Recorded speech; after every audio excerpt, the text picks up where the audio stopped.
আসসালামু আলাইকুম। সবাই কেমন আছেন? তো চলুন আমরা এখন পদার্থ সম্পর্কে জানি।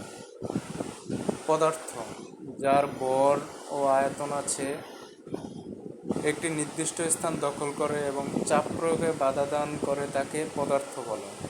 উদাহরণ: বাতাস, পানি, চেয়ার, টেবিল ইত্যাদি। বৈশিষ্ট্য: পদার্থ ভর, ওজন, আয়তন, ঘনত্ব, সংশক্তি, স্থিতিস্থাপকতা ইত্যাদি বৈশিষ্ট্য ধারণ করে থাকে। ভর: ভর বলতে কোনো বস্তু যে সব উপাদান দিয়ে গঠিত তার পরিমাণকে বোঝায়। ভরের একক গ্রাম বা কেজি। ওজন: কোনো বস্তুকে পৃথিবী কর্তৃক বল দ্বারা নিজের দিকে আকর্ষণ করছে তার পরিমাণকে ওজন বলে। ওজনের একক নিউটন। আয়তন: কোনো বস্তু যে জায়গা জুড়ে অবস্থান করে সেই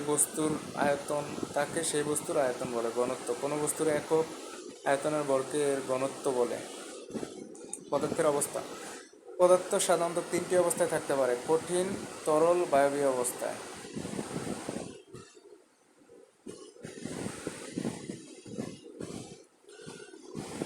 কঠিন অবস্থার কঠিন পদার্থের নির্দিষ্ট আয়তন, নির্দিষ্ট আকার ও দৃঢ়তা আছে। এর অণুসমূহ পরস্পরের অতি সন্নিকটে অবস্থান করে। তরল পদার্থের নির্দিষ্ট আয়তন আছে কিন্তু নির্দিষ্ট আকার নেই। গ্যাসীয় পদার্থ বা বায়বীয় পদার্থ নির্দিষ্ট আয়তন ও নির্দিষ্ট আকারের হয় না।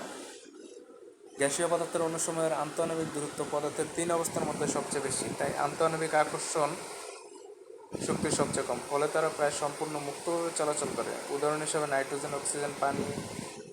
অক্সিজেন, মিথেন ইত্যাদি। পানি একমাত্র পদার্থ যা প্রকৃতিতে কঠিন, তরল, বায়বীয় এবং গ্যাসীয় এই তিন অবস্থাতেই পাওয়া যায়।